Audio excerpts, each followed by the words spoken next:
Assalamualaikum warahmatullahi wabarakatuh. Waalaikumsalam warahmatullahi wabarakatuh. Alhamdulillahirabbil alamin wassalatu wassalamu ala asyrafil anbiya'i wal mursalin wa ala alihi wa sahbihi rasulillahi ajmain. Asyhadu an la ilaha illallah wahdahu la syarika lah wa asyhadu anna Muhammadar Rasulullah sallallahu alaihi wasallam. Allahumma shalli ala sayyidina Muhammad wa ala ali sayyidina Muhammad. Rabbi syrah li sadri wa yassir li amri wahlul 'uqdatam min lisani yafqahu qawli. Amma ba'd. Alhamdulillah. Perkenalkan, kami dari mahasiswa PTIQ Jakarta ya. Yang alamatnya nih Jalan Lebak Bulus, Lebak Bulus Raya nomor 2 di Kota Jakarta Selatan. Kami di sini mohon izin kepada adik-adik semuanya dalam matkul bimbingan konseling atas penelitian observasi di madrasah. Nah, di sini kami ada 4 orang, tapi salah satunya ada teman kami yang berhalangan hadir di sini. Yang pertama ada Ahmad Fauzan, Kak Ahmad Fauzan, ini orangnya. Baru Muhammad Syahrul Ramadan, saya sendiri. Baru ketiga ini tidak hadir. Baru yang keempat ada Roy Umadi, Kak Roy Umadi yang kameramen. Lanjut. Kami di sini untuk mempresentasikan tentang kenakalan remaja dalam pandangan Islam. Jadi adik-adik ini perlu tahu juga tentang kenakalan remaja dalam pandangan Islam. Kan sekarang ini lagi marak-maraknya nih ya, lagi marak-maraknya tentang kenakalan remaja, baru pergaulan bebas, narkotika dan lain-lainnya. Lalu di sini ada istilah remaja. Remaja adalah istilah yang digunakan untuk menggambarkan fase perkembangan manusia yang berada di antara masa kanak-kanak dan dewasa. Ini adalah periode transisi yang biasanya dimulai pada awal pubertas dan berlanjut hingga mencapai kematangan fisik dan sosial, serta biasanya berakhir ketika seseorang mencapai usia dewasa yang biasanya ditetapkan pada usia 18 tahun atau lebih. Ya, jadi remaja ini kita dari awal balik tuh dari remaja sampai umur 18 tahun atau lebih. Ada beberapa ciri umum, ada beberapa ciri-ciri umum yang terkait dengan remaja. Yang pertama tuh ada pubertas. Proses pubertas ini juga sering disertai dengan perubahan hormon dan emosi signifikan. Dan yang kedua ada identitas dan peran sosial. Selama fase ini, mereka juga mulai mengemban peran sosial yang lebih dewasa dalam keluarga, sekolah, dan masyarakat. Baru yang ketiga, pendidikan dan karir. Remaja mulai memikirkan masa depan mereka, termasuk pendidikan dan karir yang ingin mereka kejar. Baru yang keempat, hubungan sosial. Remaja seringkali membangun hubungan sosial lebih erat dengan teman sebaya mereka. Teman-teman dapat memiliki pengaruh besar dalam perkembangan remaja. Baru yang kelima ada kemandirian. Proses pubertas ini juga sering disertai dengan perubahan hormon dan emosi yang signifikan. Dan keenam, tantangan dan konflik. Selama fase ini mereka juga memulai mengemban peran sosial yang lebih dewasa dalam keluarga, sekolah, dan masyarakat. Dan yang ketujuh, perkembangan kognitif. Kemampuan berpikir abstrak dan analitis semakin berkembang selama masa remaja. Baru ke-8, resiko dan keputusan. Biasanya remaja dapat melakukan keputusan yang cerdas dan positif, tetapi juga bisa terlibat dalam perilaku beresiko jika tidak memiliki panduan yang tepat.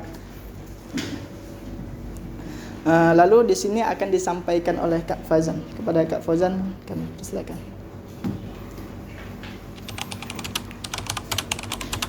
Assalamualaikum warahmatullahi wabarakatuh. Waalaikumsalam warahmatullahi wabarakatuh. Kenalin, nama saya Ahmad Fauzan dari mahasiswa dari PTIQ Jakarta. Nah, tadi sebelumnya sudah dipaparkan mengenai pengertian remaja. Nah, saya akan coba buat menjelaskan mengenai pengertian remaja secara lebih lanjut. Tapi ada gak adik-adik kira-kira remaja itu gimana sih? Boleh yang mau jawab? Menurut kalian tuh remaja sosok yang gimana sih? Masa-masa remaja tuh gimana sih masa remaja? Sudah bisa membedakan antara yang benar dan yang salah. Cakep. Sudah bisa membedakan antara yang benar dan yang salah.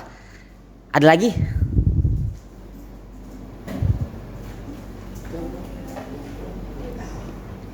Coba yang perempuan. Masa remaja tuh gimana sih? Gak usah malu-malu, gak usah malu-malu. Anggap nih saya teman kalian gitu. Ada lagi? Atau laki-laki?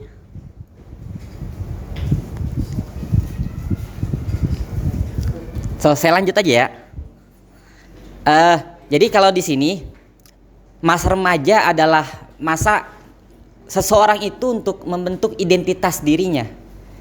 Itu dimulai dari masa remaja. Kalau masa sebelum remaja kan masa anak-anak tuh kita ya masih kebanyakan main, belum tahu mau jadi apa, belum tahu nanti hidup tuh gimana. Nah, di masa remaja ini masa kita mulai, kita siapa sih? Kita hidup untuk apa sih? Kita kedepannya mau gimana sih? Nah, itu adanya di masa-masa remaja. Jadi pengenalan tentang identitas diri dimulai dari masa-masa remaja. Nah, masa remaja ini nanti bisa dibentuk maupun membentuk. Jadi ada dua kriteria. Yang pertama, kita itu bisa membentuk diri kita sendiri. Yang kedua, kita itu dibentuk oleh hal yang lain. Bisa dari orang lain, bisa juga dari lingkungan. Nah, di antara yang bisa membentuk diri kita itu dari orang tua, dari keluarga, atau dari lingkungan masyarakat. Jadi hal-hal ini yang nantinya akan berpengaruh bagaimana diri kita ke depan. Boleh selanjutnya? Nah, menurut WHO, ada yang tahu WHO? Mantap nih. WHO itu apa sih itu? Organisasi Kesehatan Dunia. Nah, menurut WHO, masa remaja itu dimulai dari sekitar usia 10 sampai 20 tahun. Ini usianya berapa rata-rata? 15. Ah? 14, ada yang 14, ada yang 15, terus ada yang 17. Oh, enggak ada. Oh, enggak ada. Kira ada yang 17. Nah, dari 10 hingga 20 tahun ini dibagi dua fase. Fase pertama itu dimulai dari umur 10 sampai 15 tahun. Berarti kalian kira-kira masuknya fase pertama. Nah, kemudian fase kedua dimulai dari 16 sampai 20 tahun. Lanjut. Nah, sebelum kita masuk ke apa sih kenakalan remaja, apa sih penyebab kenakalan remaja? Saya akan coba buat apa sih kebutuhan remaja tuh? Yang pertama di sini, kebutuhan remaja yang paling penting adalah kebutuhan akan agama dan nilai-nilai sosial. Jadi semenjak dini, bahkan ketika usia remaja, itu anak-anak sudah ditanamkan mengenai perihal agama dan nilai-nilai sosial. Nggak mau belajar agama soalnya nggak mau jadi ustadz, nggak mau jadi ustazah. Belajar agama itu bukan agar jadi ustaz, bukan agar jadi ustazah. Yang wajib belajar agama itu bukan cuman ustaz. Yang wajib belajar agama itu bukan cuman ustazah, tapi semua orang muslim itu wajib belajar agama. Kita tuh kalau dalam Islam itu remaja itu dikenal dengan nama orang yang sudah akil balik. Tahu gak balik itu apa? Masa pubertas, ya. Terus ada lagi? Jadi selain dikenal sebagai orang yang sudah masuk masa pubertas, orang yang balik itu atau remaja yang sudah balik itu mempunyai yang disebut nanti dengan beban taklif. Apa? Beban? Beban taklif. Beban taklif itu adalah kewajiban yang Allah bebankan kepada setiap umat muslim. Seperti wajib sholat, wajib puasa Ramadan, wajib zakat, ya, dan sebagainya, kewajiban-kewajiban yang ada dalam agama Islam. Nah, kewajiban-kewajiban itu tentunya kita bisa jalankan kalau kita punya ilmu. Kalau nggak punya ilmu, gimana cara kita sholat? Kalau nggak punya ilmu, gimana cara kita puasa? Nah, makanya kebutuhan paling pokok yang pertama bagi para remaja adalah kebutuhan akan agama. Sebetulnya nggak usah muluk-muluk kita belajar ilmu agama tuh yang terlalu dalam gitu, nggak usah. Cukup 3 ilmu kita belajari masalah agama, selesai. Yang pertama kita belajar ilmu tauhid. Maksudnya kita kenal siapa Tuhan kita. Allah punya sifat wujud, Allah punya sifat kidam, Allah punya sifat bako, seterusnya yang sampai 20. Tahu kan sifat wujud, kidam, bako? Nyanyinya tahu gak nyanyinya? Wujud, kidam, bako, mukhalafatu lil hawadisi, qiyamuhu binafsihi, wahdaniyat kudrat iradat, ilmu hayat sama basor kalam qadiron muridan, aliman hayyan sami'an basiron mutakaliman. Itu yang pertama tuh, wajib belajar tauhid. Kita kenal sifat 20, selesai. Yang kedua, belajar fikih. Kita tahu cara sholat, kita tahu cara puasa, kita tahu nanti gimana caranya untuk haji, buat umroh gimana. Itu yang kedua. Yang ketiga, akhlak. Kita belajar akhlak. Ini akhlak Islam, akhlak anak ke orang tua tuh gimana sih?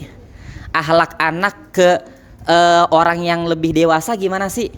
Akhlak seorang siswa ke guru gimana sih? Nah, jadi 3 ilmu itu kita pelajarin, cukup. Selesai. Nah, habis itu kita mau belajar matematika, mau mendalami IPA, mau mendalami geografi, mau mendalami ekonomi, seterah itu. Yang penting 3 pondasi dasar itu kita pegang. Apa aja yang pertama? 1, tauhid. Yang kedua, akhlak. Yang ketiga, fikih. Jadi tauhid, fikih, akhlak itu, atau tauhid, akhlak, fikih, sama aja, yang penting 3 itu.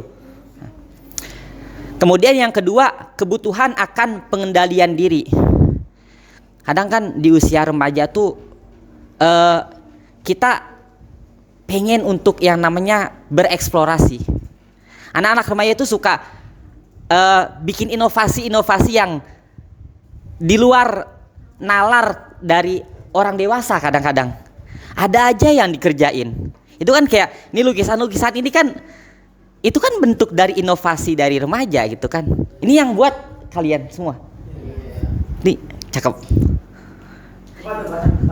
Mana? Oh, itu apa? Seni itu tidak ternilai. Iya. Semakin abstrak seni itu ya semakin nilainya semakin tinggi sebetulnya. Kadang kita kalian pernah lihat gak? Ada pameran lukisannya kok kayaknya gini-gini doang mak, saya bisa nih, tapi kok mahal gitu, coret-coret doang padahal kan. Tapi itulah seni itu ya nilainya kita nggak bisa pakai rupiah berapa 1 miliar, oh nggak bisa, seni itu mahal. Nah itu pengendalian diri. Gini, kita tuh kadang butuh ekspresi dalam diri kita. Tapi bagaimana cara kita menyalurkan ekspresi itu kepada hal-hal yang lebih baik? Remaja itu senang untuk dinilai oleh orang, senang untuk dilihat oleh orang. Makanya nggak heran kadang ada yang mohon maaf di sebagian tempat suka ngebut remaja, naik motor ngebut, trek-trekan bahasanya, ugal-ugalan. Salah satu alasannya apa? Salah satu alasannya tuh dia tuh pengen diaku, oh saya hebat nih loh naik motornya, saya bisa loh nih naik motornya, kenceng loh naik motornya. Nah, pengendalian diri itu harus diarahkan ke arah yang lebih baik. Tuh. Bagaimana caranya? Ada kegiatan-kegiatan olahraga yang bisa membuat nama dia naik, yang bisa orang-orang melihat kemampuan dia, tapi olahraga-olahraga yang nilainya positif, bukan olahraga-olahraga yang nilainya negatif gitu. Jadi ketika remaja itu diarahkan, maka akan ada pengendalian dalam diri dia.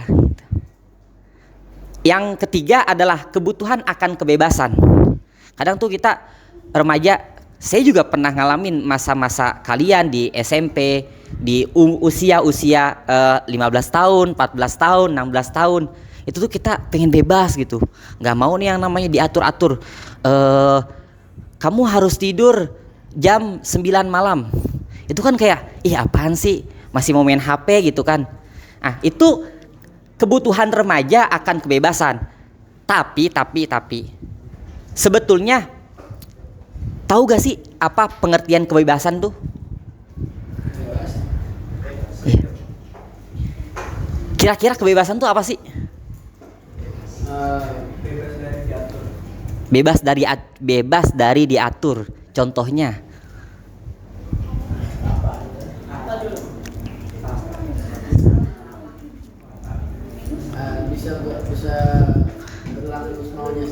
bisa berlaku semaunya sendiri.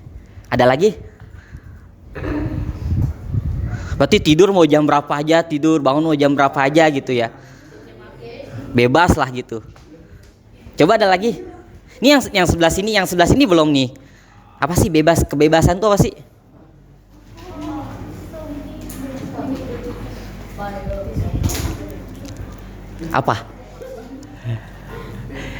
Apa?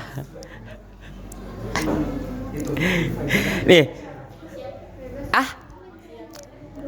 Kebebasan sama dengan maksiat gitu. Oh, enggak juga. Gimana?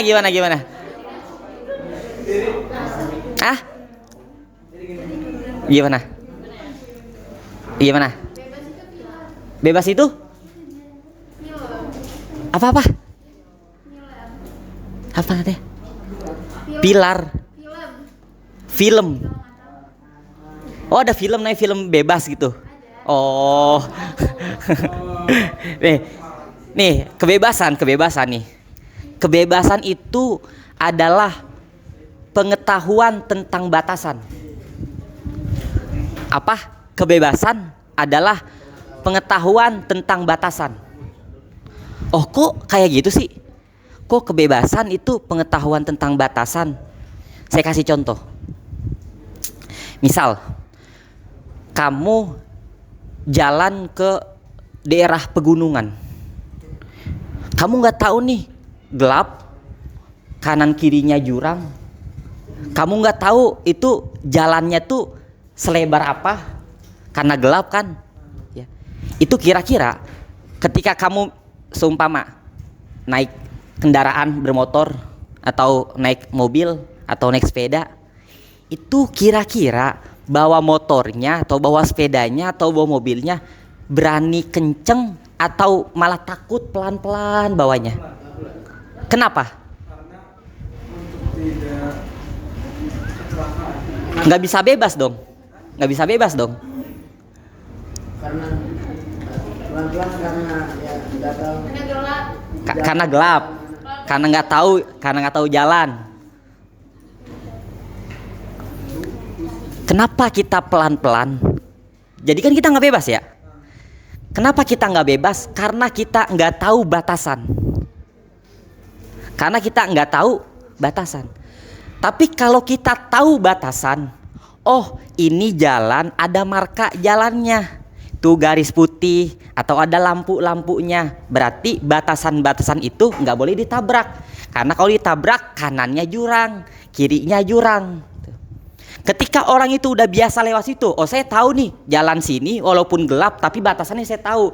Ini lebarnya dari sini sampai sana. Ini patokannya pohon ini sama pohon sana. Dia tahu batasannya. Berarti dia berani tuh kenceng. Karena apa? Karena dia udah tahu batasannya. Maka pengertian tentang kebebasan adalah pengetahuan tentang batas. Jadi kalau kita mau bebas, kita tahu dulu batasan diri kita tuh semana. Oh, dalam Islam tuh ada larangan-larangan. Larangan nggak boleh menghina sesama. Larangan nggak boleh jahat kepada teman. Larangan nggak boleh durhaka kepada orang tua. Kita tahu batasan-batasannya. Habis itu kita boleh bebas. Yang penting tadi tahu aturannya, tahu batasannya. Jadi kebebasan kita adalah kebebasan yang bertanggung jawab, bukan yang semata-mata bebas nih mau bangun kapan aja. Tapi kan wajib sholat subuh. Bebas nih mau tidur kapan aja. Tapi kan besok sekolah, nanti ngantuk. Jadi kita tahu dulu batasannya, baru boleh bebas. Terus selanjutnya adalah kebutuhan akan rasa kekeluargaan. Kita tuh pengen disayang sama orang tua, pengen disayang sama ayah, pengen disayang sama ibu, gitu. Pengen disayang sama sanak saudara. Gitu.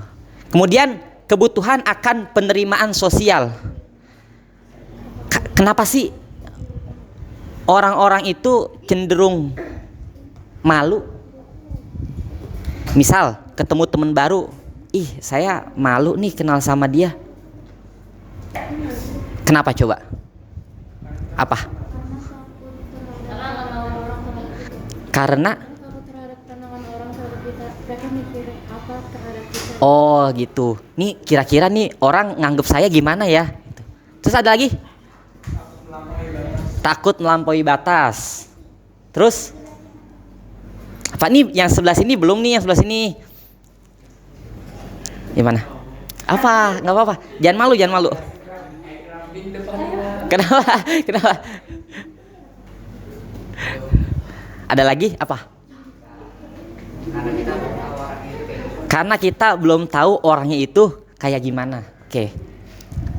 Jadi penerimaan sosial ini bagi remaja memang butuh waktu.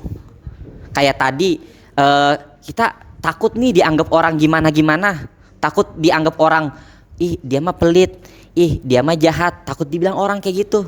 Atau kayak tadi dibilang, kita belum tahu nih orang yang kita kenal kayak gimana. Nah, masa remaja itu butuh proses. Kita harus sering mengamati orang-orang, kita harus sering tahu karakter orang. Jadi agar nanti penerimaan sosial itu bisa berlangsung dengan baik.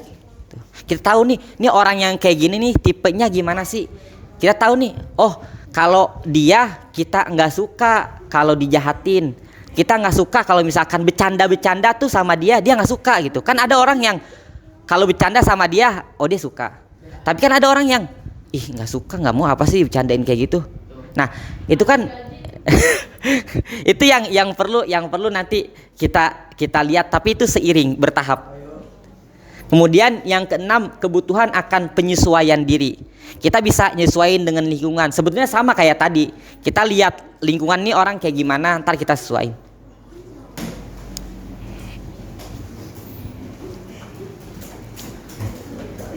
Nah, kemudian faktor yang mempengaruhi kenakalan remaja. Yang pertama, identitas diri. Kamu kira-kira untuk menggambarkan diri kamu tuh kamu kayak gimana sih? Senioritas. Enggak, misal saya tuh orangnya tuh suka bercanda, atau saya tuh orangnya tuh rajin gitu. Kalau kamu gimana? Kenapa nggak tahu? Kenapa? Coba kamu kenapa? Coba siapa yang mau ngenalin dirinya? Saya tuh kayak gini, saya tuh kayak gini. Oke. Ayo diri. Kamu mau? Ah?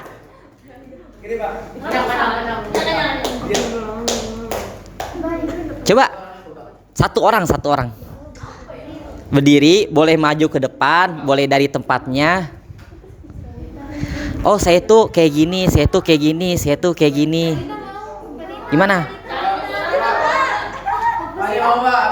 Ya. Ayo. Kenapa? Suka nolong orang terus. Saya suka ngelawak tapi kering. Iya. Terus Saya suka naik ke orang pas main bola gitu. Apa? Kasar kalau main. Saya suka kasar main bola. Kasar kalau misalnya Dua kasar. Masalah. Saya orang Arab dah gitu. iya gitu. Jadi ada lagi gak? Ada lagi gak? Udah itu aja. Ada lagi gak? Apa kira-kira? Coba ngomong ontai apa? Udah cukup segitu. Oke. Nah, memang proses mengenali identitas diri adalah proses yang cukup rumit untuk remaja. Kadang tuh remaja itu di masa-masa remaja adalah masa-masa yang labil. Saya ini siapa sih? Saya ini tipenya gimana sih?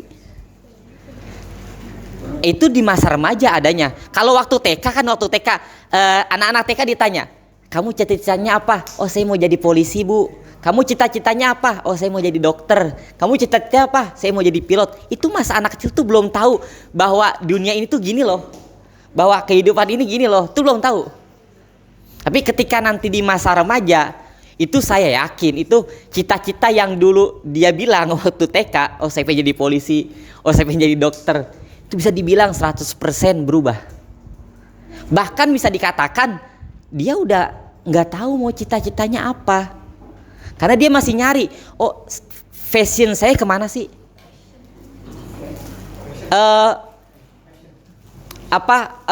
kecenderungan saya kemana sih, hobi saya kemana sih, kebiasaan saya kemana sih. Jadi itu identitas diri. Jadi identitas diri ini penting buat dikenali. Karena kalau kita enggak kenal siapa diri kita, kita akan bingung untuk berbaur dengan orang. Kita akan bingung untuk menetapkan arah kehidupan kita ke depan gitu. Ada yang tahu gak ada peribahasa Arab? Kamu kan orang Arab. Coba peribahasa Arab tahu gak tentang pengenalan diri itu? Allahu Akbar juga. Siapa orang yang kenal dengan dirinya, maka pepatah Arab, ada pepatah Arab nih. Ya, bohongan Pak. Apaan? Ya, rapa-rapa. Tapi tulisan saya jelek kayaknya. Gak apa-apa, Pak. Gimana?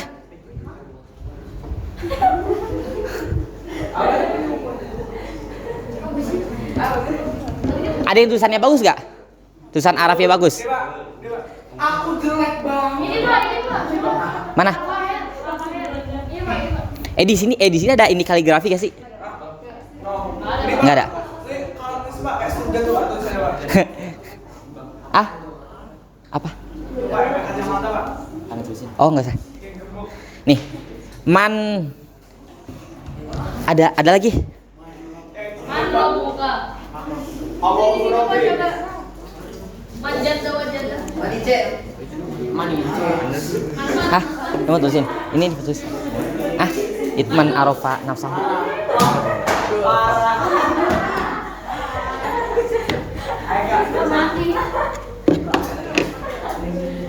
Mati. Wush. Man apa itu? Man wajah dah. Man ada mata. Man Pak.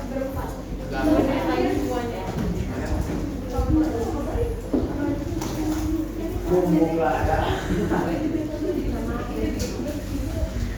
Ya, katanya Mas. Saya mau jangan di sebelah sini mulu. Sebelah sini belum. Tadi sebelah sini udah. Apa itu, Pak?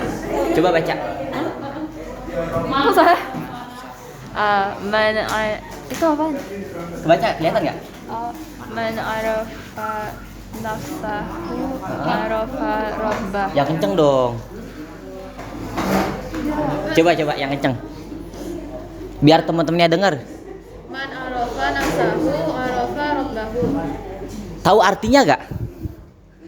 Man arofa nafsahu arofa robbahu. Man kan siapa? Siapa orang yang mengenali akan dirinya, sungguh ia akan mengenali robbahu, Tuhannya. Siapa orang yang kenal akan dirinya, maka dia kenal akan Tuhannya. Jadi identitas diri itu nanti kita bisa kenal siapa Tuhan kita dengan cara kita mengenali siapa diri kita.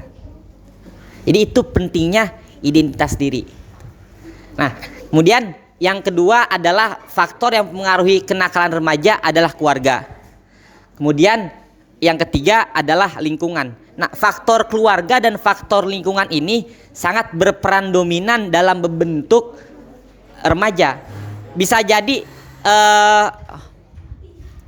karena semisal, oh lingkungan rumah saya temen-temennya jahat-jahat, temen-temennya galak-galak, temen-temennya suka iseng.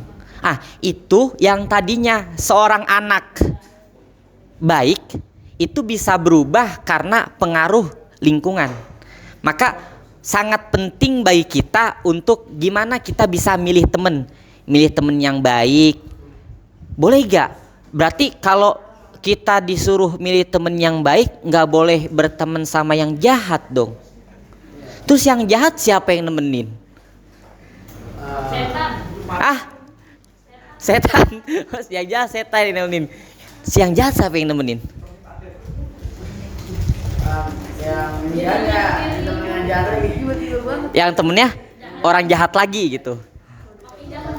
Jadi kita memang disuruh untuk berteman sama orang-orang yang baik.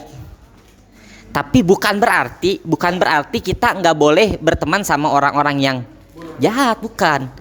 Yang penting kita itu bisa jaga diri. Kita yakin nggak kita bisa jaga diri kita, kagak ikut terkontaminasi sama kejahatan teman-teman kita yang jahat itu. Kalau kita bisa jaga diri kita, silahkan kita temenan sama orang yang jahat. Boleh di. Terus lanjutnya. Nah, ada beberapa contoh kenakalan remaja. Yang pertama, pelanggaran aturan dan norma sosial. Ada yang bisa kasih contoh? Pelanggaran aturan dan norma sosial. Coba kasih contoh. Bolos sekolah. Itu masuk dalam pelanggaran aturan dan norma sosial. Kan ada tuh yang saya males sekolah nih, bolos Nah, yang jadi masalah tuh kadang bolos ngajak-ngajak temen ya. Ada gak? Adik saya. Itu yang pertama, melanggaran aturan dan norma sosial. Yang kedua, perilaku merusak. Contoh perilaku merusak, vandalisme. Kita kan kadang saya mikir, saya di jalan tol kan ada marka jalan tuh yang atas yang penunjuk jalan. Kok ada tulisan gitu kan di pilok. Itu siapa yang milok ya? Naiknya gimana ya? Kapan miloknya? Nah, itu vandalisme namanya. Itu perilaku merusak. Itu yang lakuin bapak-bapak. Bukan bapak-bapak kan. Terus siapa yang lakuin? Rata-rata remaja yang lakuin. Terus yang ketiga, konflik dengan otoritas. Tahu gak konflik dengan otoritas tuh gimana contohnya? Berantem sama guru. Enggak, kadang contoh konflik sama otoritas tuh semisal di rumah ada yang ikut remaja masjid gak? Enggak. Nah, jadi tuh di masjid itu biasanya ada yang namanya remaja masjid. Nah remaja masjid itu biasa mereka ngadain kegiatan. Kalau acara-acara maulid mereka jadi panitia seumpama. Nah, itu biasanya ada konflik dengan otoritas. Nih dari pengurus masjid maunya manggil Ustadz A. Seumpama siapa coba contoh Ustadz A? Siapa ya? Ustadz Abdul Somad. Mau dari pengurus masjid maunya manggil Ustadz Abdul Somad. Dari anak-anak remaja saya nggak mau Ustadz Abdul Somad. Coba kamu ngomong. Ayo. Yang mana, Pak? Baca. Oh, baca. Nih. Oh, saya? Nanti kamu nanya. Saya nanya Oh, doang. gitu, Bang. Dari sini ada yang mau baca ya? Iklan, Pak. Ah? Disumin kan ya. Mau baca? Abdul Arab baca. Jangan dulu aja. Enggak kelihatan. Ini sini nih kelihatan. Masalah kelihatan. TV-nya yang terkabulin atau kamu yang TV? Terus kamu puas? Puas goreng. Puas goreng. Ayo.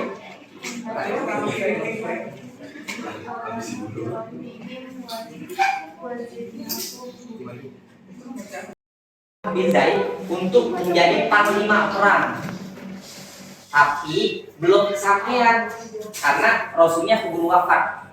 Nah, tapi bukan berarti nggak jadi tetap jadi panglima perang di masa kepemimpinan Sayyidina Abu Bakar, tetap diutus bersama bin Zaid untuk mimpin pasukan.